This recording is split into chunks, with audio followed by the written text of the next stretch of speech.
Hello SSC GD 2024 നാലാമത്തെ സെഷനാണിത്. നമ്മൾ already ഇതിന്റെ പ്രീവിയസ് ഇയർ ക്വസ്റ്റ്യൻസിന്റെ 3 സെഷൻസ് ചെയ്തിട്ടുണ്ട്. ആ ഒരു സെഷൻസ് കണ്ടിട്ടില്ലാത്തവർക്ക് യൂട്യൂബ് ചാനൽ പോയി അവിടെ നിന്ന് ഇത് കാണാവുന്നതാണ്.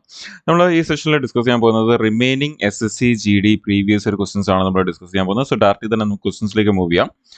നമ്മുടെ ആദ്യത്തെ ക്വസ്റ്റ്യൻ നടന്നപ്പോഴുണ്ട് a car covered 240 kilometre in 5 hours. If it travels with half of its usual speed, then how much more time will be taken to cover the same distance? അപ്പോൾ time and ഡിസ്റ്റൻസിന്റെ question ആണ്. നമുക്ക് maximum ക്വസ്റ്റൻസിനെയും ഒരുപാട് ഫോർമുലയിലേക്ക് പോകാതെ എങ്ങനെ വളരെ പെട്ടെന്ന് solve ചെയ്യാം എന്നുള്ളതാണ് നമ്മൾ ഈ സെഷൻസിലെല്ലാം തന്നെ നോക്കുന്നത്. സോ ഇവിടെയും നമുക്ക് ഇതിനെ വളരെ പെട്ടെന്ന് മനസ്സിലാക്കിക്കൊണ്ട് സോൾവ് ചെയ്യാം. നമുക്കിവിടെ പറയുന്നത് 240 കിലോമീറ്റർ പോകാൻ 5 മണിക്കൂറാണ് എടുക്കുന്നതെന്നാണ് നമുക്ക് പറഞ്ഞേക്കുന്നത്. 240 കിലോമീറ്റർ 5 hours. ഇനി നമ്മളോട് പറയുന്നത് നമ്മുടെ ഈ ട്രാവൽ ജേർണിയുടെ സ്പീഡ് ഹാഫ് ആക്കുവാണ് എന്നാണ് പറഞ്ഞേക്കുന്നത്. നമ്മുടെ സാധാരണ സ്പീഡിനേക്കാളും പകുതി സ്പീഡിലാണ് പോകുന്നത്. നിങ്ങൾക്ക് ആലോചിച്ച് നോക്കാം, നമ്മുടെ വളരെ നോർമൽ സ്പീഡിൽ പോകുമ്പോൾ 240 കിലോമീറ്റർ കവർ ചെയ്യാൻ നമുക്ക് 5 മണിക്കൂറാണ് എടുക്കുന്നതെങ്കിൽ, 5 hours ആണ് എടുക്കുന്നതെങ്കിൽ, നമ്മൾ നമ്മുടെ യൂഷ്വൽ സ്പീഡിൽ പോകുമ്പോൾ നമുക്ക് ഇത്രയും ടൈമാണ് എടുക്കുന്നത്, 5 മണിക്കൂറാണ് എടുക്കുന്നതെങ്കിൽ, നമ്മൾ സാധാരണ പോകുന്ന സ്പീഡിന്റെ ഹാഫ് സ്പീഡിൽ പോകുകയാണെങ്കിൽ അതേ 240 കിലോമീറ്റർ കവർ ചെയ്യാൻ എത്ര സമയം എടുക്കും? നമുക്ക് സ്പീഡ് പകുതി ആകുമ്പോൾ നമ്മൾ സമയം എന്ത് ചെയ്യും? ഇരട്ടി എടുക്കത്തില്ലേ? അപ്പൊ അങ്ങനെ ഈ 10 മണിക്കൂർ ആയിരിക്കും നമ്മൾ എടുക്കുന്നത് ആ ഒരു ജേർണി കവർ ചെയ്യാൻ വേണ്ടി. ഇനി മോസ്റ്റ് ഓഫ് ദി ആൾക്കാരും എന്ത് ചെയ്യും? എക്സാമിൽ ഈ ഒരു 10 hours ആയിരിക്കും ആൻസർ ചെയ്യാൻ പോകുന്നത്. പക്ഷെ നമ്മൾ അറിഞ്ഞിരിക്കേണ്ടത് 10 അല്ല ആൻസർ. ബിക്കോസ് ക്വസ്റ്റ്യനിൽ ചോദിച്ചിരിക്കുന്നത് ശ്രദ്ധിക്കണം. ക്വസ്റ്റ്യനിൽ എന്താ ചോദിച്ചിരിക്കുന്നത്? ഹൗ മച്ച് മോർ ടൈം എന്നാണ് ചോദിച്ചിരിക്കുന്നത്. എത്ര കൂടുതൽ എടുക്കും എന്നാണ് ചോദിച്ചിരിക്കുന്നത്, എത്ര എടുക്കും എന്നല്ല ചോദിച്ചിരിക്കുന്നത്. അപ്പൊ മോർ എന്ന് ചോദിച്ചിട്ടുണ്ടെങ്കിൽ തന്നെ ആൻസർ എത്ര ആയിരിക്കും? നമുക്ക് സാധാരണ എടുക്കുന്നതിനേക്കാളും 5 മണിക്കൂറാണ് കൂടുതൽ എടുക്കാൻ പോകുന്നത്. അത് നമുക്ക് ആക്ച്വലി ഇത് തന്നെ ആയിരിക്കും നമ്മുടെ ആൻസർ എന്ന് പറയുന്നത് നമുക്ക് വേണമെങ്കിൽ പറയാൻ പറ്റും ഇവിടുത്തെ കേസിൽ. അപ്പോൾ 5 മണിക്കൂറാണ് നമ്മുടെ ആൻസർ, ഒരിക്കലും 10 മണിക്കൂർ അല്ല നമ്മുടെ ആൻസർ. നമുക്ക് എടുക്കുന്ന 10 മണിക്കൂറാണെങ്കിലും നേരത്തെക്കാളും 5 മണിക്കൂർ കൂടുതലാണ് നമ്മളിപ്പം എടുക്കാൻ പോകുന്നത്. സോ ഈ ഒരു ക്വസ്റ്റ്യൻസ് വായിക്കുമ്പോൾ വളരെയധികം ശ്രദ്ധിച്ച് വായിച്ച് നമ്മൾ ആൻസർ മാർക്ക് ചെയ്യണം. ഇല്ലെങ്കിൽ നമുക്ക് അവിടെ വളരെ ഈസി ക്വസ്റ്റ്യൻ തെറ്റിപ്പോകാനുള്ള ചാൻസസ് വളരെ കൂടുതലാണ്. അടുത്ത ക്വസ്റ്റ്യനിലേക്ക് പോവാം. അടുത്ത ക്വസ്റ്റ്യനിൽ നമുക്ക് പറഞ്ഞിരിക്കുന്നത് X brought 40 pencil for a total of rupees 180 and brought 2 dozen of pens for rupees 180. Find the difference between the price of 1 pen and 1 pencil. 40 pencil കൊണ്ടുവരുന്നത് 180 റുപ്പീസിനാണ്. അതേപോലെ തന്നെ നമുക്കവിടെ 2 ഡസൻ എന്ന് പറയുമ്പോൾ ഒരു ഡസനിൽ 24, അപ്പോൾ 2 ഡസൻ എന്ന് പറയുമ്പം 24 പെൻസിൽസ് 24 പെൻ കൊണ്ടുവരുന്നത്. ആദ്യം നമുക്ക് പെൻസിൽസ് ആണ്, ആദ്യം നമുക്ക് പെൻസിലും ഇവിടെ നമുക്ക് പെന്നും ആണ്. 24 പെൻ കൊണ്ടുവരുന്നത് 180 റുപ്പീസിനാണ് കൊണ്ടുവരുന്നത്. അങ്ങനെയാണെങ്കിൽ ഒരു പേനയുടെയും ഒരു പെൻസിലിന്റെയും തമ്മിലുള്ള റേറ്റിന്റെ ഡിഫറൻസ് എന്താണ് എന്നാണ് ചോദിച്ചിരിക്കുന്നത്. സോ വളരെ ഈസി ആയിട്ട് തന്നെ നമുക്ക് അപ്രോച്ച് ചെയ്യാം. നമുക്ക് ആദ്യമേ ഒരു പെൻസിലിന്റെ റേറ്റ് എത്രയാണ് എന്നുള്ളത് നമുക്ക് ചെക്ക് ചെയ്യാം. സോ 1 പെൻസിൽ എന്ന് പറയുമ്പോഴത്തേക്കും നമുക്ക് അവിടെ മൊത്തം 180 പെൻസിൽ 150 രൂപയ്ക്കാണ് 40 പെൻസിൽ കൊണ്ടുവന്നിരിക്കുന്നത്. അങ്ങനെയാണെങ്കിൽ നമുക്ക് ഇവിടുന്ന് ഒരു പെൻസിലിന്റെ റേറ്റ് നമ്മൾ ഇവിടുന്ന് ക്യാൻസൽ ചെയ്തെടുക്കുകയാണെങ്കിൽ 18/4 എന്ന് പറയുമ്പം 4.5 റുപ്പീസ് ആയിരിക്കും വരുന്നത്. അത് ഒരു പെൻസിലിന്റെ റേറ്റ്. അതേപോലെ തന്നെ നമുക്ക് ഒരു പെന്നിന്റെ റേറ്റ് ചെക്ക് ചെയ്യുവാണെങ്കിൽ 1 പെൻ എന്ന് പറയുന്നത് 180 റുപ്പീസിനാണ് 2 ഡസൻ പെൻ കൊണ്ടുവന്നിരിക്കുന്നത്. എന്ന് പറയുമ്പോൾ 24 പെൻ കൊണ്ടുവന്നിരിക്കുന്നത്. അങ്ങനെയാണെങ്കിൽ നമ്മൾ അതും ഒന്ന് ഇതേപോലെ തന്നെ സോൾവ് ചെയ്യുമ്പോൾ നമുക്ക് ഇവിടെ 4 വരും, ഇവിടെ നമുക്ക് 3 വരും. 13 നമ്മൾ 4 കൊണ്ട് ഡിവൈഡ് ചെയ്യുമ്പോൾ നമുക്ക് ഇവിടെ 7.5 റുപ്പീസ് എന്ന് വരും. സോ ഒരു പെന്നിന്റെ വില 7.5ഉം ഒരു പെൻസിലിന്റെ വില 4.5ഉം നമുക്ക് ചോദിച്ചിരിക്കുന്ന ഇത് തമ്മിലുള്ള ഡിഫറൻസ് ആണ് ചോദിച്ചിരിക്കുന്നത്. സോ ഇത് തമ്മിലുള്ള ഡിഫറൻസ് എന്ന് പറയുന്നത് 3 റുപ്പീസ് ആണ് ഇത് തമ്മിലുള്ള difference. So 3 rupees option second option ആണ് നമ്മുടെ ആൻസർ, ₹3. ക്ലിയർ? അടുത്ത ക്വസ്റ്റിലേക്ക് പോകാം. അടുത്ത ക്വസ്റ്റ്യനിൽ നമുക്ക് ചോദിച്ചിരിക്കുന്ന how many prime numbers are there between 40 and 50. 40ഉം 50ന്റെയും ഇടയ്ക്ക് എത്ര പ്രൈം നമ്പേഴ്സ് ഉണ്ട് എന്നുള്ളതാണ് ചോദിച്ചിരിക്കുന്നത്. സോ 40യും 50യുടെ ഇടയ്ക്കുള്ള പ്രൈം നമ്പേഴ്സിനെ കുറിച്ച് പറയുകയാണെങ്കിൽ 41ഉം 43യും അതേപോലെ തന്നെ 47, ഈ 3 പ്രൈം നമ്പേഴ്സ് ആണ് നമുക്ക് ഈ ഒരു 40 and 50യുടെ ഇടയ്ക്കുള്ളത്. പ്രൈം നമ്പേഴ്സ് എന്ന് പറഞ്ഞാൽ എന്താണെന്നുള്ളത് നിങ്ങൾക്ക് എല്ലാവർക്കും അറിയായിരിക്കും. പ്രൈം നമ്പേഴ്സ് എന്ന് പറഞ്ഞാൽ അതിന്റെ ഫാക്ടേഴ്സ് എന്ന് പറയുന്നത്, പ്രൈം നമ്പേഴ്സിന്റെ ഫാക്ടേഴ്സ് എന്ന് പറയുന്നത് 1 ആൻഡ് ആ നമ്പർ മാത്രമായിരിക്കും ആ ഒരു നമ്പറുടെ പ്രൈം നമ്പേഴ്സിന്റെ ഫാക്ടേഴ്സ് എന്ന് പറയുന്നത്. അതേപോലെ നമ്മൾ അറിഞ്ഞിരിക്കേണ്ട വളരെ ഇമ്പോർട്ടൻ്റ് ആയിട്ടുള്ള വേറെ ഒരു കാര്യമാണ് 1 തൊട്ട് 50ന്റെ ഇടയ്ക്ക് നമുക്ക് മൊത്തം 15 പ്രൈം നമ്പേഴ്സ് ആണുള്ളത് 1 തൊട്ട് 50ന്റെ ഇടയ്ക്ക്. അതുപോലെ 1 തൊട്ട് 100ന്റെ ഇടയ്ക്ക് നമുക്ക് മൊത്തം 25 പ്രൈം നമ്പേഴ്സ് ആണ് ഉള്ളത് എന്നുള്ള ആ ഒരു ഇൻഫർമേഷനും അറിഞ്ഞിരിക്കുക. സോ നമ്മുടെ ആൻസർ എന്ന് പറയുന്നത് 3 ആണ്. സോ തേർഡ് ഓപ്ഷൻ 3 ആണ് നമ്മുടെ ആൻസർ. ഇനി നമുക്ക് കുറച്ചുകൂടി ഒരു വലിയ പ്രോഫിറ്റ് ആൻഡ് ലോസിന്റെ ക്വസ്റ്റിലേക്ക് പോകാം. അപ്പൊ നമ്മുടെ GD എക്സാമിൽ തന്നെ ചോദിച്ചൊരു വളരെ നല്ലൊരു പ്രോഫിറ്റ് ആൻഡ് ലോസിന്റെ ക്വസ്റ്റൻ ആണത്. അപ്പൊ നമുക്ക് അതൊന്ന് ചെയ്തു പോകാം. നമുക്ക് അത് കുറേ ഡാറ്റ പറഞ്ഞിട്ടുണ്ട്. A dealer allowed a discount of 20% on marked price of rupees 72,000 on an article and incurred a loss of 10%. What discount should he allow on the marked price so that he gains rupees 440 on the article എന്നാണ് ചോദിക്കുന്നത്. അപ്പൊ ഇവിടെ പറയുന്നത് ആദ്യമേ ഒരു discount percentage കൊടുക്കുന്ന discount percentage എന്ന് പറയുന്നത് 20% ഡിസ്കൗണ്ട് ആണ് കൊടുക്കുന്നത്. അപ്പൊ 20% ഡിസ്കൗണ്ട് കൊടുക്കുന്ന കാരണം എന്താ സംഭവിക്കുന്നത്, അവിടെ ഒരു 10% ലോസ് ആണ് ഉണ്ടാവുന്നത്. നമുക്ക് അവിടെ മാർക്കറ്റ് പ്രൈസ് തന്നിട്ടുണ്ട്, അതുകൊണ്ട് തന്നെ നമുക്ക് അവിടെ നിന്ന് സെല്ലിംഗ് പ്രൈസ് കണ്ടുപിടിക്കാവുന്നതാണ്. അപ്പൊ 10% ലോസ് ഉണ്ടാകുന്ന സെല്ലിംഗ് പ്രൈസ് എന്താണെന്നുള്ളത് നമുക്ക് ചെക്ക് ചെയ്യാൻ പറ്റും. സോ നമുക്ക് അതൊന്ന് ചെക്ക് ചെയ്യാം. സോ ഡിസ്കൗണ്ട് പെർസെൻറ്റേജ് 20% ആണ്. 20% എന്ന് പറഞ്ഞാൽ നമുക്കറിയാം അതെന്ന് പറയുന്നത് നമ്മുടെ 1/5 ആണ് ഫ്രാക്ഷൻ എന്ന് പറയുന്നത്. അങ്ങനെയാണെങ്കിൽ ഡിസ്കൗണ്ട് പെർസെൻറ്റേജ് നമ്മൾ കാൽക്കുലേറ്റ് ചെയ്യുന്നത് എങ്ങനെയാണ്? ഡിസ്കൗണ്ട് പെർസെൻറ്റേജ് നമ്മൾ കാൽക്കുലേറ്റ് ചെയ്യുന്നത് ഡിസ്കൗണ്ട് ബൈ മാർക്ക്ഡ് പ്രൈസ് എന്നുള്ള രീതിയിലാണ് കാൽക്കുലേറ്റ് ചെയ്യുന്നത്. എന്ന് പറയുമ്പോൾ നമ്മുടെ ഈ മാർക്ക്ഡ് പ്രൈസ് എന്ന് പറയുന്നത് 72,000 എന്ന് നമുക്ക് തന്നിട്ടുണ്ട്. 72,000 ആണ് നമ്മുടെ മാർക്കറ്റ് പ്രൈസ് എങ്കിൽ ഡിസ്കൗണ്ട് എന്ന് പറയുന്നത് 1 ആണ്. എന്ന് പറഞ്ഞാൽ 72,000ന്റെ 20%, 72,000ന്റെ 20% എന്ന് പറയുമ്പോൾ 72,000ന്റെ 10% 7,200. അങ്ങനെയാണെങ്കിൽ അതിന്റെ 20% എന്ന് പറയുമ്പോൾ 7,200ന്റെ ഡബിൾ എന്ന് പറയുമ്പോൾ 7ന്റെ ഡബിൾ 14ഉം 2യുടെ ഡബിൾ 4ഉം പിന്നെ നമുക്ക് ഒരു 2 0 കൂടി നമുക്ക് അവിടെ വരും. സോ അങ്ങനെയാണ് നമുക്ക് അവിടെ നിന്ന് ഡിസ്കൗണ്ട് കിട്ടുന്നത്. അപ്പൊ നമുക്ക് മാർക്കറ്റ് പ്രൈസ് അറിയാം, ഡിസ്കൗണ്ട് അറിയാം. അങ്ങനെയാണെങ്കിൽ അവിടെ നമുക്ക് സെല്ലിംഗ് പ്രൈസ് കണ്ടുപിടിക്കാമല്ലോ. സെല്ലിംഗ് പ്രൈസ് കണ്ടുപിടിക്കാൻ എന്ത് ചെയ്താൽ മതി, നമ്മുടെ മാർക്കറ്റ് പ്രൈസിൽ നിന്ന് ഡിസ്കൗണ്ടിനെ മൈനസ് ചെയ്താൽ മതി. അപ്പൊ 72,000 നിന്ന് നമ്മൾ 14,400 മൈനസ് ചെയ്താൽ നമുക്ക് അവിടെ നിന്ന് 57,600 എന്നായിരിക്കും നമുക്ക് അവിടെ നിന്ന് വരുന്നത്. 57,600.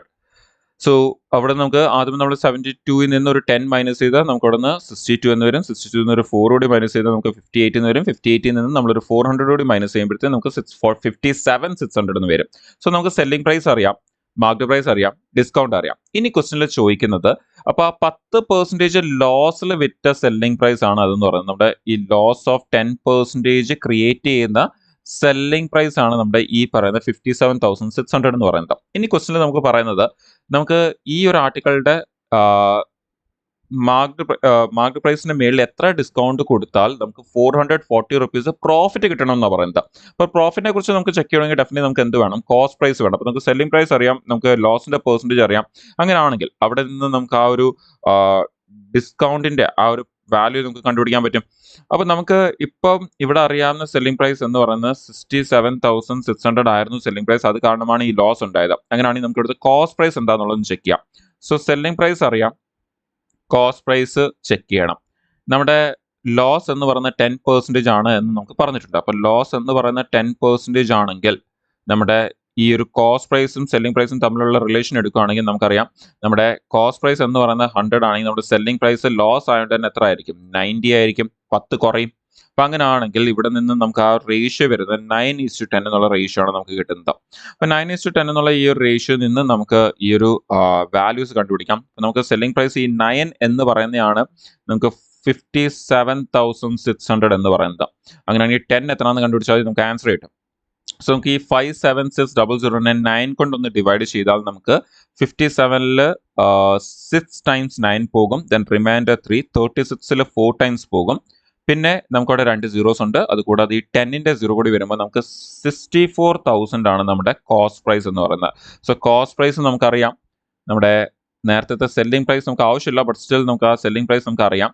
നമുക്ക് മാർക്കറ്റ് പ്രൈസ് ഉണ്ട്, നമുക്ക് മാർക്കറ്റ് പ്രൈസ് അറിയാം. ഇനി ക്വസ്റ്റനിൽ ചോദിക്കുന്ന എത്രയേ ഉള്ളൂ, നമുക്ക് 440 റുപ്പീസ് പ്രോഫിറ്റ് കിട്ടണം. അങ്ങനെയാണെങ്കിൽ നമ്മുടെ പുതിയ സെല്ലിംഗ് പ്രൈസ് എന്തായിരിക്കും, നമ്മുടെ ന്യൂ സെല്ലിംഗ് പ്രൈസ് എന്ന് പറയുന്നത് നമ്മുടെ ഓൾറെഡി ഉള്ള കോസ്റ്റ് പ്രൈസ് 64,000ഉം പിന്നെ വിൽക്കാൻ നേരത്തെ നമുക്ക് 440 റുപ്പീസ് പ്രോഫിറ്റ് കിട്ടണമെങ്കിൽ അതിൻ്റെ കൂടെ നമ്മൾ 440 കൂടി ചേർക്കണം. അങ്ങനെയാണെങ്കിൽ നമ്മൾ വിൽക്കുന്ന സെല്ലിംഗ് പ്രൈസ് എന്ന് പറയുന്നത് 64,400 ₹64,440 നമ്മളതിനെ സെൽ ചെയ്തത്. സോ അതാണ് നമ്മുടെ പുതിയ സെല്ലിംഗ് പ്രൈസ് എന്ന് പറയുന്നത്. സോ നമുക്ക് ചോദിച്ചിരിക്കുന്നത് ഡിസ്കൗണ്ട് പെർസെൻറ്റേജ് ആണ് ചോദിച്ചിരിക്കുന്നത്. സോ നമുക്ക് ഡിസ്കൗണ്ട് പെർസെൻറ്റേജ് ചെക്ക് ചെയ്യാൻ വേണ്ടി നമുക്ക് ഇപ്പോൾ ഇവിടുന്ന് നമുക്ക് ഈ പറഞ്ഞ സെല്ലിംഗ് പ്രൈസ് അറിയാം, പുതിയ പ്രോഫിറ്റിൽ വരുന്ന സെല്ലിംഗ് പ്രൈസ് അറിയാം, നമ്മുടെ ഓൾറെഡി ഉള്ള MRP നമുക്കറിയാം. MRP എന്ന് പറഞ്ഞാൽ എത്രയാണ്? 72,000 ആണ്. സോ അങ്ങനെയാണെങ്കിൽ അവിടുന്ന് വരുന്ന ഡിസ്കൗണ്ട് എത്ര എന്നുള്ളതും നമുക്ക് അവിടുന്ന് ചെക്ക് ചെയ്യാൻ പറ്റും. അവിടുന്ന് വരുന്ന ഡിസ്കൗണ്ട് എത്ര ആണ്? ഇത് രണ്ടും കൂടി തമ്മിൽ മൈനസ് ചെയ്ത് കഴിഞ്ഞാൽ നമുക്ക് എത്ര വരും? എന്നിട്ട് തമ്മിൽ മൈനസ് ചെയ്യുമ്പോഴത്തേക്കും നമുക്ക് അവിടുന്ന് ഒരു 64 and 72 ഓൾമോസ്റ്റ് ഒരു 8, പക്ഷേ 80 നിന്ന് പിന്നെയും വാല്യൂ കുറയുന്നുണ്ട്. സോ അങ്ങനെയാണെങ്കിൽ 7,540 ഉണ്ട്. So remaining 60. സോ ഇതായിരിക്കും നമ്മുടെ ശരിക്കുമുള്ള നമ്മൾ കൊടുക്കേണ്ട ഡിസ്കൗണ്ട് എന്ന് പറയുന്നത്. ഇതാണ് കൊടുക്കേണ്ട ഡിസ്കൗണ്ട്, മണി വാല്യൂ. അങ്ങനെയാണെങ്കിൽ ചോദിച്ചിരിക്കുന്നത് അതുമല്ല, പെർസെൻറ്റേജ് ആണ് ചോദിച്ചിരിക്കുന്നത്. സോ നമുക്ക് ആ ഡിസ്കൗണ്ട് പെർസെൻറ്റേജ് കണ്ടുപിടിക്കാം. സോ ഡിസ്കൗണ്ട് പെർസെൻറ്റേജ് എന്ന് പറയുമ്പോഴത്തേക്കും നമുക്ക് ഈ 7560 ഡിവൈഡഡ് ബൈ 72,000 ഇൻറ്റു പെർസെൻറ്റേജ് ആയതുകൊണ്ട് 100. സോ ഇതൊന്ന് സോൾവ് ചെയ്യാം. സോ ഈ സീറോസ് എല്ലാം ക്യാൻസൽ ആവും. നമുക്ക് ദെൻ 756നെ 72 കൊണ്ട് ഡിവൈഡ് ചെയ്താൽ നിങ്ങൾക്ക് 756നെ 720 + 36 എന്ന് എടുക്കാൻ പറ്റും. സോ അതിനെയാണ് നമ്മൾ എന്തുകൊണ്ട് ഡിവൈഡ് ചെയ്യുന്നത്? 72 കൊണ്ട് ഡിവൈഡ് ചെയ്യുന്നത്. അപ്പം നമുക്കറിയാം 720നെ 72 കൊണ്ട് ഡിവൈഡ് ചെയ്താൽ എത്ര വരും? 10 എന്ന് വരും. ആൻഡ് 36 എന്ന് പറയുന്നത് 72യുടെ പകുതിയാണ്. സോ ഒരു 0.5 വരും. അങ്ങനെയാണെങ്കിൽ ഫൈനൽ ആൻസർ നമുക്ക് 10.5% വരും. സോ അത്യാവശ്യം വളരെ നല്ല, കുറച്ചൊരു ലെന്തി ആയിട്ടുള്ള കുറേ ഡാറ്റ ഉള്ള ഒരു ക്വസ്റ്റൻ ആയിരുന്നു. അവിടെ നമുക്ക് ആദ്യമേ ഒരു ലോസിന്റെ കണ്ടീഷൻ വരുന്നുണ്ട്, പിന്നെ അവസാനം പ്രോഫിറ്റിന്റെ കണ്ടീഷൻ വരുന്നുണ്ട്. ആ പ്രോഫിറ്റിലുള്ള ഡിസ്കൗണ്ടിന്റെ കണ്ടീഷൻ അല്ലെങ്കിൽ ഡിസ്കൗണ്ട് പെർസെൻറ്റേജ് എന്താണെന്ന് ചോദിച്ചിരുന്നത്. അപ്പോൾ സംടൈംസ് നമുക്ക് എക്സാമിൽ GDയുടെ എക്സാംസിൽ ചില നല്ല ക്വസ്റ്റ്യൻസും നമുക്ക് കിട്ടാൻ സാധ്യതയുണ്ട്. സോ എപ്പോഴും നമ്മൾ എക്സ്പെക്റ്റഡ് ആയിരിക്കണം, അതേപോലത്തെ നല്ല ക്വസ്റ്റ്യൻ ചെയ്യാൻ നമ്മൾ റെഡി ആയിരിക്കണം. സോ ഐ ഹോപ്പ് നിങ്ങൾക്ക് അത് ക്ലിയർ ആയെന്ന് വിശ്വസിക്കുന്നു. നമ്മൾ ഇതുവരെ ചെയ്തിട്ടുള്ള GDയുടെ ഇത്രയും ക്വസ്റ്റ്യൻസിനകത്തുള്ള ഏറ്റവും നല്ലൊരു കുറച്ചൊരു ബെറ്റർ അല്ലെങ്കിൽ ഏറ്റവും ബെസ്റ്റ് ക്വസ്റ്റ്യൻ ആയിരുന്നു ഇത് എന്ന് വേണമെങ്കിൽ നമുക്ക് പറയാം. ആൻഡ് ഈ സെഷനിലെ ലാസ്റ്റ് ക്വസ്റ്റിലേക്ക് നമുക്ക് പോകാം. ഒരു ടൈം വർക്കിന്റെ ക്വസ്റ്റ്യൻ ആണ്. ടൈം വർക്കിന്റെ തന്നെ നമ്മുടെ ഒരു ഓൾട്ടർനേറ്റ് വർക്ക് അല്ലെങ്കിൽ പാർഷ്യൽ വർക്ക് പോലത്തെ ടൈപ്പിന്റെ ക്വസ്റ്റ്യൻ ആണ്. ഒന്നുകൂടെ പറയുന്നത് A and B can complete a work separately in 10 days and 15 days respectively എന്ന് പറയുന്നുണ്ട്. സോ നമുക്ക് ആ ഒരു ടേബിൾ ആദ്യം ഒന്ന് കംപ്ലീറ്റ് ചെയ്യുവാണെങ്കിൽ Aയും Bയും 10 ഡേയ്സും 15 ഡേയ്സും ആണ് ആ ഒരു വർക്ക് കംപ്ലീറ്റ് ചെയ്യാൻ വേണ്ടി എടുക്കുന്ന ടൈം. സോ അങ്ങനെയാണെങ്കിൽ ടോട്ടൽ വർക്കിനെ നമുക്ക് എത്ര ആയിട്ട് എടുക്കാം? നമുക്ക് LCM എടുക്കുമ്പോഴത്തേക്കും നമുക്ക് ടോട്ടൽ വർക്ക് എത്ര ആണ് എന്നുള്ളത് നമുക്ക് അവിടെ നിന്ന് എടുക്കാൻ പറ്റും. സോ നമുക്ക് ടോട്ടൽ വർക്ക് 10ഉം 15ഉം ഒരേപോലെ പോകുന്നൊരു വാല്യൂ എടുത്താൽ മാത്രം മതി. സോ 10ഉം 15ഉം ഒരേപോലെ പോകുന്നൊരു വാല്യൂ എന്ന് പറയുന്നത്, അല്ലെങ്കിൽ അതിൻ്റെ LCM എടുത്താൽ മാത്രം മതി 10ഉം 15ൻ്റെ. സോ അതെന്ന് പറയുന്നത് നമുക്ക് 30 എന്ന് എടുക്കാൻ പറ്റും. സോ 30 യൂണിറ്റ്സ് ഓഫ് വർക്കാണ് നമുക്ക് ചെയ്യാനുള്ളത്. ഇനി ഇവർ ഓരോരുത്തരും ഇവരുടെ ഓരോ ഡേയിലും ചെയ്യുന്ന വർക്ക് ഒന്ന് ചെക്ക് ചെയ്യുവാണെങ്കിൽ നമുക്ക് 3 × 10 ആണ് 30 ആൻഡ് 2 × 15 ആണ് 30. സോ അങ്ങനെയാണെങ്കിൽ അവിടെ ഓരോ ഡേയിലെ വർക്കും എത്രയാണ് എന്നുള്ളത് നമുക്ക് കിട്ടി. ഇനി ക്വസ്റ്റനിൽ ചോദിക്കുന്നത് B alone work for 3 days and then he left the work. In how many days will A finish the remaining work? അവിടെ B 3 ദിവസം മാത്രമാണ് വർക്ക് ചെയ്യുന്നത്. അങ്ങനെയാണെങ്കിൽ B എന്നുള്ളത് എഫിഷ്യൻസി ഇൻറ്റു B 3 ഡേയ്സ് ആണ് വർക്ക് ചെയ്യുന്നത്. So into 3. സോ ഇത് ചെയ്യുമ്പോൾ നമുക്ക് അവിടെ നിന്ന് എന്ത് കിട്ടും? ഈ ഒരു എഫിഷ്യൻസി ഇൻറ്റു ടൈം ചെയ്യുമ്പോൾ ആ B ചെയ്യുന്ന വർക്ക് നമുക്ക് കിട്ടും. പ്ലസ് റിമൈനിങ് വർക്ക് മൊത്തം A ആണ് ചെയ്യുന്നത്, പക്ഷെ അത് എത്ര ഡേയ്സ് കൊണ്ടാണ് ചെയ്യുന്നത് അതാണ് നമുക്ക് ഡിറ്റർമൈൻ ചെയ്യാനുള്ളത്. ആൻഡ് ഈ ടോട്ടൽ ഇവർ രണ്ടുപേരും കൂടി ചെയ്ത് തീർക്കുന്ന വർക്ക് എന്ന് പറയുന്നതാണ് എന്തെന്ന് പറയുന്നത് നമ്മുടെ ആ 30 യൂണിറ്റ്സ് ഓഫ് വർക്ക് എന്ന് പറയുന്നത്.